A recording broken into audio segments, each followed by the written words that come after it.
Journalist అడ్డాకు స్వాగతం. నమస్కారం.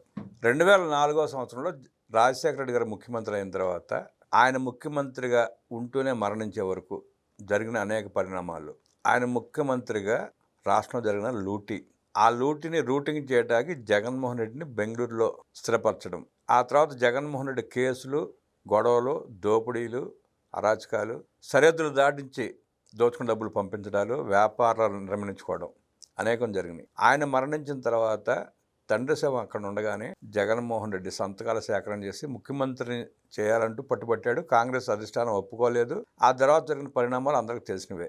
అసలు వాస్తవాలు ప్రజలకు చాలా తెలియవు.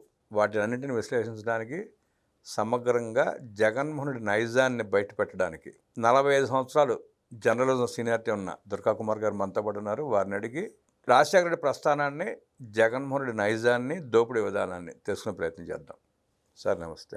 నమస్తే బ్రహ్మగారు, మన వీక్షకులకు. వైఎస్ రాజశేఖర రెడ్డి గారు ముఖ్యమంత్రి అయ్యి కొడుకును అడ్డం పెట్టుకుని దోపిడీ చేసిన విధానం, తర్వాత జరిగిన కేసులు, ఆయన మరణం, కాంగ్రెస్ పార్టీ జగన్మోహన్ని కట్టడి చేయడం, తర్వాత పార్టీ పెట్టి ఆపసొప్పాలు పడి కొన్ని సీట్లు గెలిచి అధికారం చేర్చుకోలేక, తర్వాత పరిణామ క్రమంలో కులాలుగా, మతాలుగా, ప్రాంతాలుగా విడగొట్టి 2019లో విజయం సాధించి, ఆ తర్వాత చేసిన దారుణాలు, దాష్టికాలు, దోపిడీలు, నిన్నటి మావిగన్ మాట వరకు జగన్ రెడ్డి నైజాన్ని ఎట్లా చూస్తారు, ఎట్లా విశ్లేషిస్తారు? యాక్చువల్గా రాజశేఖర్ రెడ్డి గారు రాజకీయ రంగ ప్రవేశం చేసినప్పుడు ఆయన ఒక యూత్ కాంగ్రెస్ కార్యకర్తగా జీవితాన్ని ప్రారంభించి, ఎందుకంటే రాజారెడ్డి గారు ఒక ఫ్యాక్షన్ లీడరే కానీ రాజకీయంగా వాళ్ళకి పులివెందుల మీద అంత పట్టు అప్పటికి లేదండి.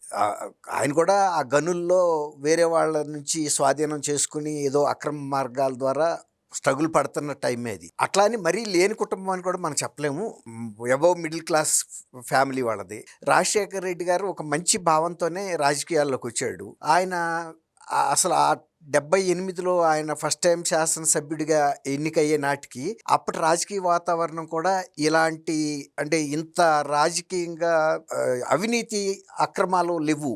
ఒక ఫెయిర్నెస్ ఉండేది. ముఖ్యమంత్రులు కూడా వాళ్ళు ఒక మంచి పేరు తెచ్చుకోవాలనే ఉద్దేశం మీద ఉండేవాళ్లే తప్ప వాళ్ళ జీవిత కాలంలో ఎవరూ సంపాదించలేనంత రికార్డు స్థాయిలో సంపాదించుకోవాలనే పోటీతత్వం ఆ రోజుల్లో లేదు. ఎవరన్నా అవినీతికి పాల్పడే వాళ్ళని కూడా తక్కువగా చూసేవాళ్ళు మంత్రివర్గాల్లో కూడా.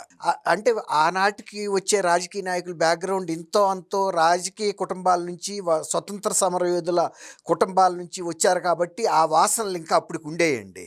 అట్లాంటి వాతావరణంలో వచ్చిన రాజశేఖర్ రెడ్డి గారు తను మైనింగ్ చేసుకుంటూ రాజకీయాలు నడిపాడే తప్ప ఆయన పులివెందుల్లో ఎవరినో దోసుకు తినో, లేకపోతే సివిల్ వర్క్లో, లేకపోతే ఇతర కాంట్రాక్టులు చేసుకోవటం అలాంటివి కూడా ఆయన ఎప్పుడు చేయలేదు. అందువల్లే ఆయన ముఖ్యమంత్రి కాబోయే సమయంలో, అంతకుముందు సాయి ప్రతాప్, ఆయనకి అంతకుముందు ఎంపీ, ఆయన రాజంపేట నుంచి ముఖ్యమంత్రి ఇంకా అవ్వలేదు అప్పటికి. జగన్మోహన్ రెడ్డి గారు ఒక ఎక్కడో హైడ్రో థర్మల్ ప్రాజెక్ట్ పెట్టడానికి 5 కోట్లు అడిగితే కూడా ఆయన ఇవ్వలేని పరిస్థితిలో సాయి ప్రతాప్తో చెప్పాడంట. ఇప్పుడు మా అబ్బాయి ఏదో హైడ్రోథర్మల్ అంటే చిన్న చిన్న కెనాల్స్ మీద ఆ రోజుల్లో చిన్న ప్రాజెక్టులు పెట్టుకునేవాళ్ళు. అప్పటికి ఆ కుటుంబానికి అదే చాలా పెద్దది.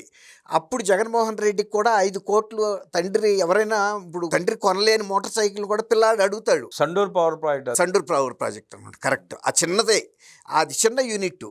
ఆ యూనిట్కి 5 కోట్లు అడిగితే కూడా ఎట్లా చేయాలి, నాకు తట్టట్లేదు అంటే, ఏదన్నా ఎవరినన్నా అడిగంటే ఎవడిస్తాడు 5 కోట్లు? అదేమన్నా చిన్న అమౌంట్? అయినాక ముఖ్యమంత్రి కాక జస్ట్ ముందు ఆయనకి రోడ్ నెంబర్ 2లో 3 అంటారు, ఆయనకి ఇల్లుంటే దాన్ని డెవలప్మెంట్కి ఇచ్చుకున్నారు. ఇక వాళ్ళు దాన్ని ఒక కమర్షియల్ కాంప్లెక్స్గా మార్చుకుంటే కొంత నికర ఇన్కమ్ ఉంటుంది ప్రతి నెల అని.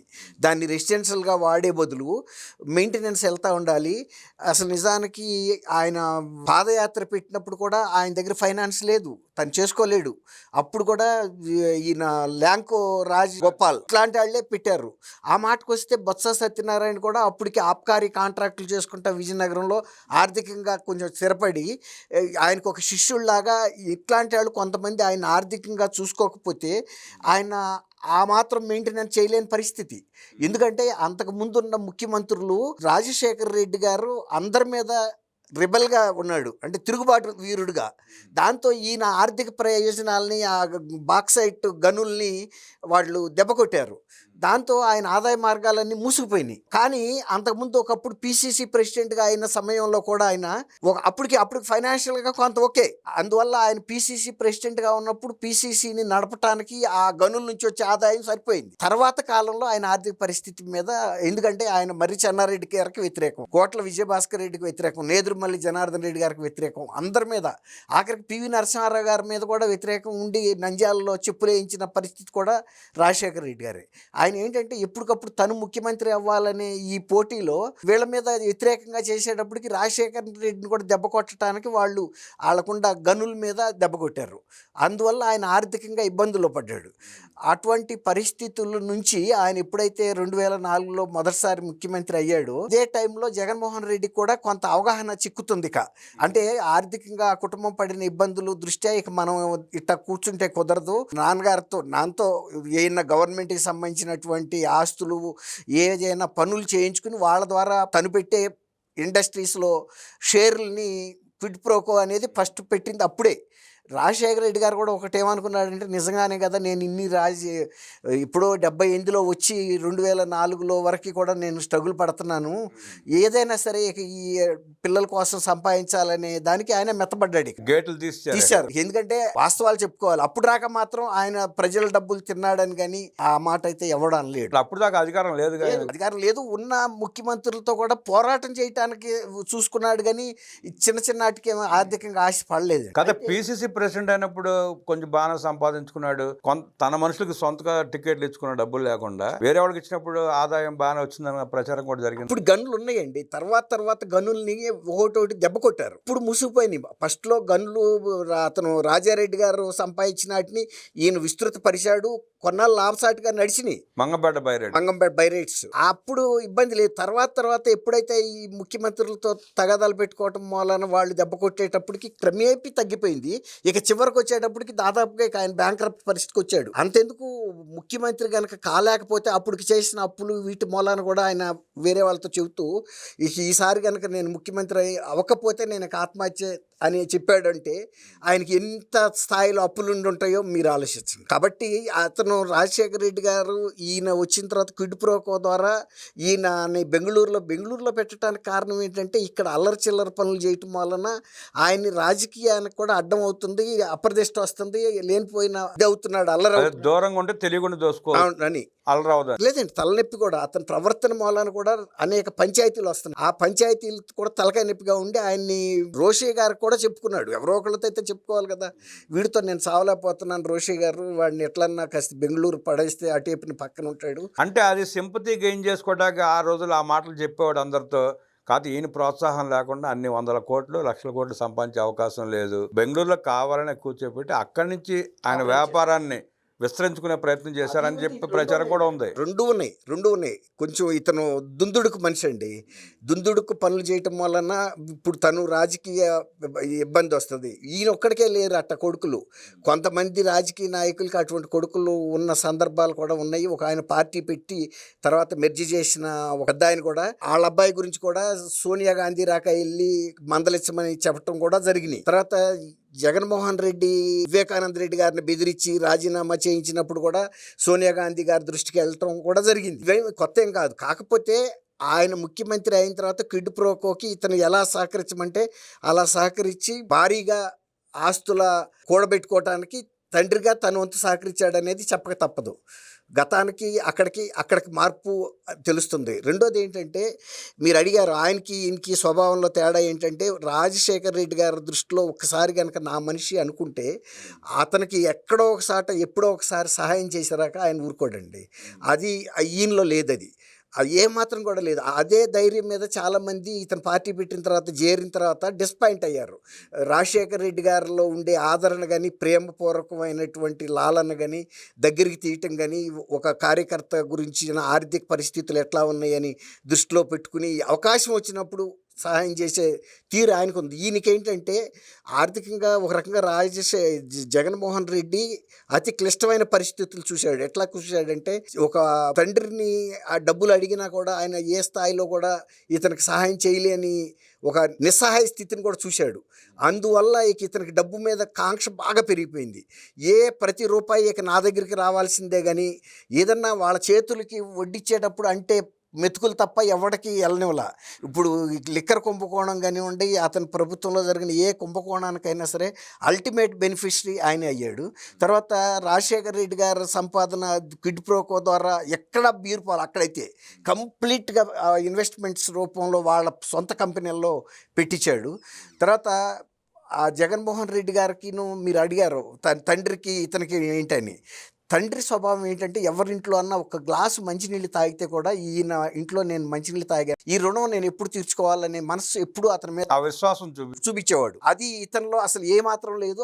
ఆ విశ్వాసం ఈ కుటుంబ సభ్యుల పట్ల కూడా చూపించాల. నిజంగా షర్మిల గారు ఒక ప్రపంచ స్థాయిలో రికార్డు సృష్టించే పాదయాత్ర చేసినప్పుడు ఒక చెల్లిగా ఆమెకి ఒక రాజ్యసభ మెంబర్షిప్ కానీ ఎమ్మెల్సీ కూడా ఇవ్వడానికి ఇష్టపడాల. అదే పరిమళ్ జత్వాని అని నత్వాని అతను రిలయన్స్కి సంబంధించిన వ్యక్తి. అతను రిలయన్స్ వాళ్ళు ఇతన్ని అడిగితే ఆయన్ని రాజ్యసభకు పంపాడు. అదే రాజశేఖర్ రెడ్డిని సంపించడంలో రిలయన్స్ ముఖేష్ అంబానీ అనిల్ అంబానీల పాత్ర ఉందని చెబితే వైఎస్ఆర్సీపీ కార్యకర్తలు రాజశేఖర రెడ్డి గారి హెలికాప్టర్ ప్రమాదం తర్వాత రిలయన్స్ మీద దాడులు చేశారు.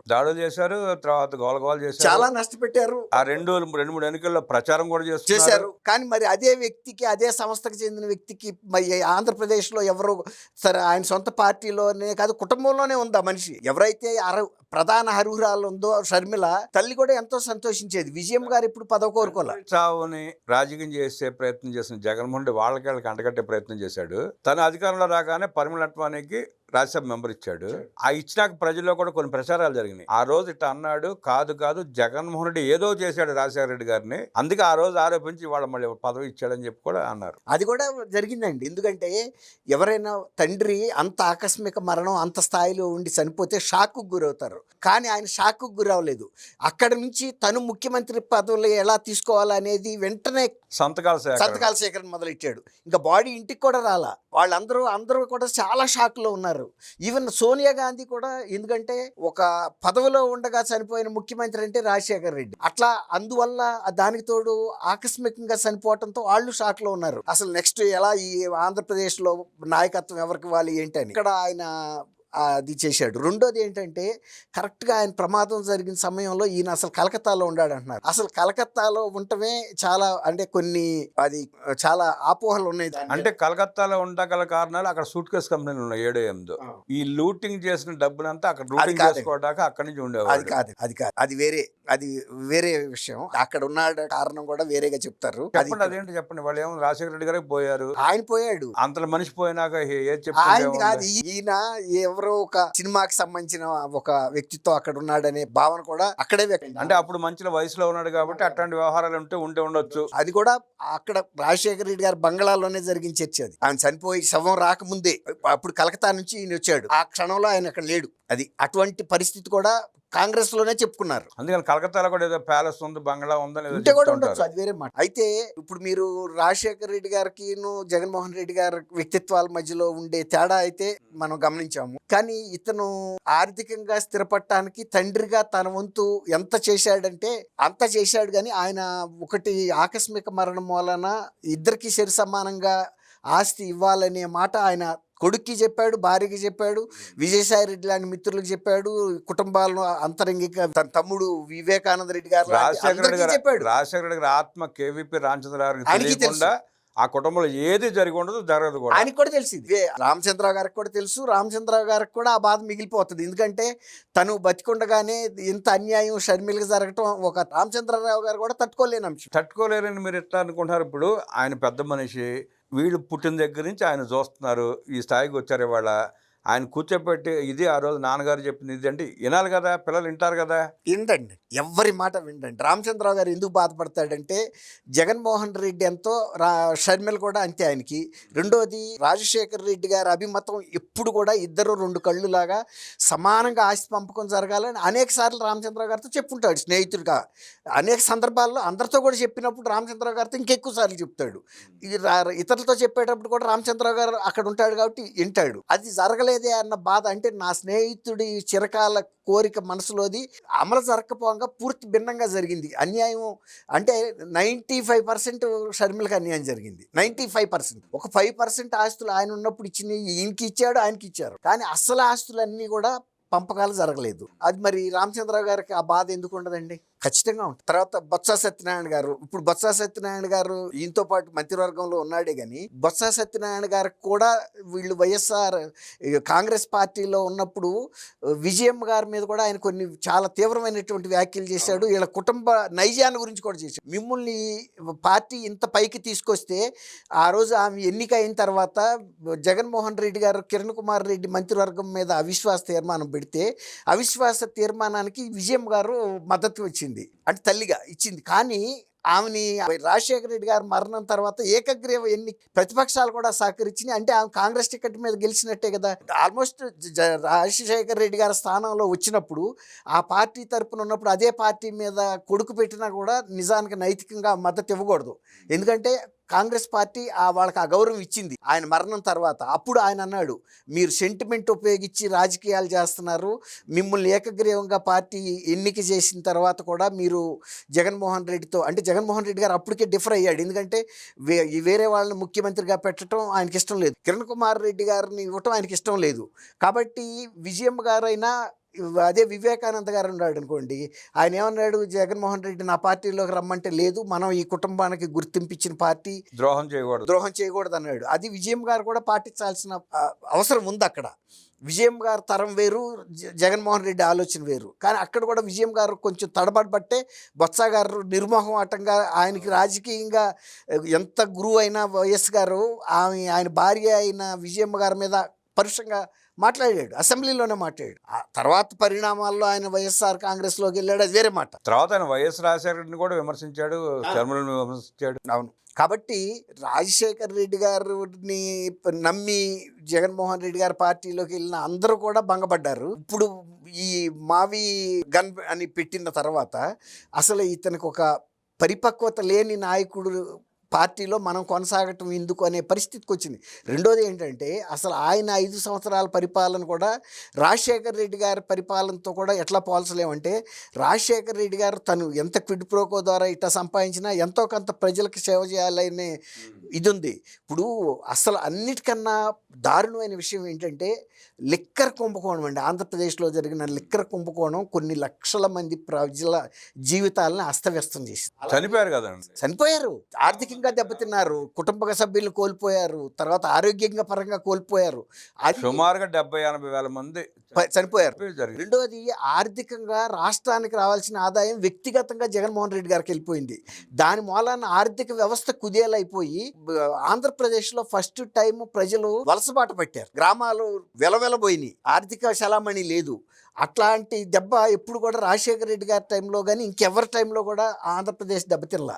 ఆంధ్రప్రదేశ్ని నిజంగా రక్తం పిండుకుని తాగాడు అంటే కూడా వాళ్ళ సొంత సీనియర్ మంత్రులు కూడా ఒప్పుకున్నారు. ఉండవెల్లి అరుణ్ కుమార్ లాంటి వాడు కూడా ఒప్పుకున్నాడు, ఏది ఇట్లాంటి కుంభకోణాలు చేశాడు అని. దాంతో 2024 వచ్చేటప్పటికి ఆంధ్రప్రదేశ్లో ఎంతో సాత్వికమైన ప్రజలకు కూడా కసి పెరిగిపోయింది.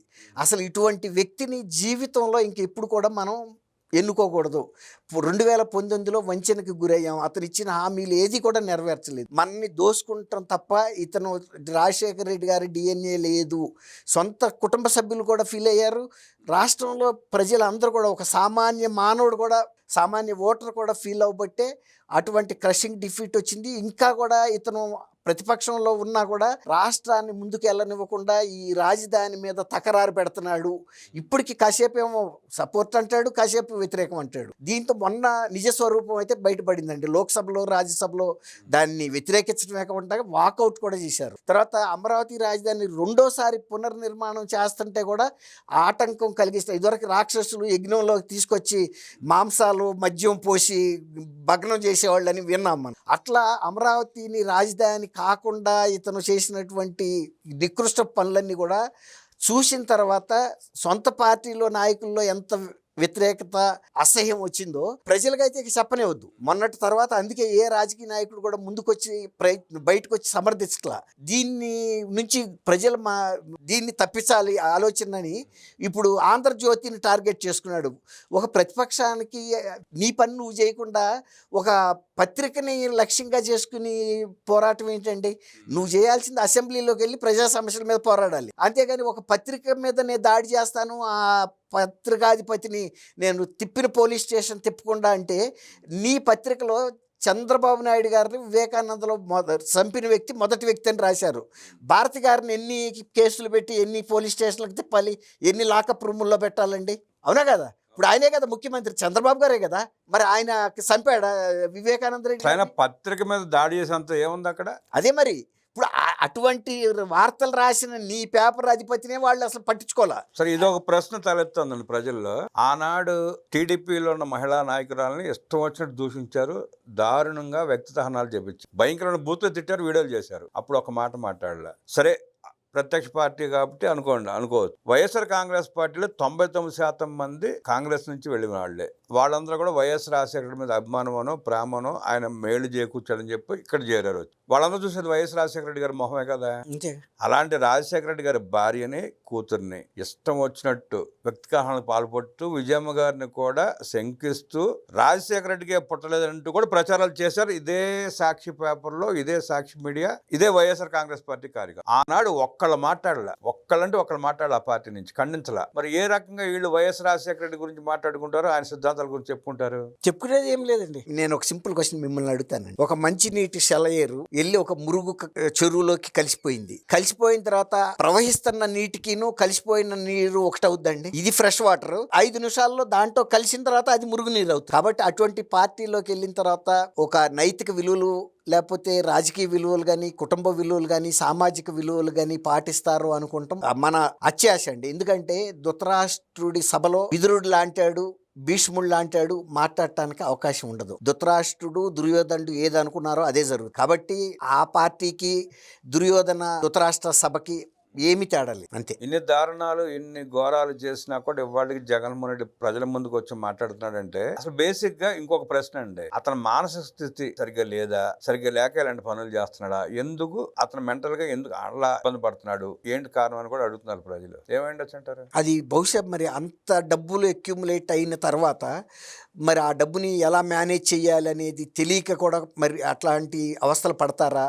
లేదు, అధికారానికి అలవాటు పడి అధికారం కోల్పోయిన తర్వాత ఆ బ్యాలెన్స్ తప్పి ఇక జీవితంలో తను ముఖ్యమంత్రి అవుతాడనే ఆశ అతనికి లేదు, ఆయన పార్టీలో లేదు, వాళ్ళ కుటుంబ సభ్యులకి లేదు, ఆయన శ్రేయోభిలాషులకి లేదు, ప్రజలకు కూడా లేదు, చేయాలని కూడా లేదు. అతను ప్రవర్తించే తీరు చూస్తుంటే అధికారం ఉన్నా అధికారం లేకపోయినా అతని పనులు అయితే నిరాటంగా సాగిపోతానే ఉన్నాయి. అతనికి అడ్డు లేదు, అదుపు లేదు, తన పనులు తను చేసుకుంటే వెళ్ళిపోతా ఉన్నాడు. వ్యవస్థను ఎలా మేనేజ్ చేస్తున్నాడు, ఎలా మేనేజ్ చేసి తప్పించుకుంటున్నాడు చూస్తూనే ఉన్నారు ప్రజలు. అతనికి అధికారం అవసరంలా, లక్షల కోట్లు కూడబెట్టుకున్నాడు. వాటిని ఎంజాయ్ చేసే పరిస్థితిలో ఆ డబ్బులు చూసి మతి భ్రమించి ఇలా ప్రవర్తిస్తున్నాడా అని ప్రశ్న. అదే అంటున్నా, అంత డబ్బు ఎవరికైనా వచ్చిన తర్వాత, అది ఒక్కసారిగా వచ్చిన తర్వాత అధికారం కూడా తోడయింది.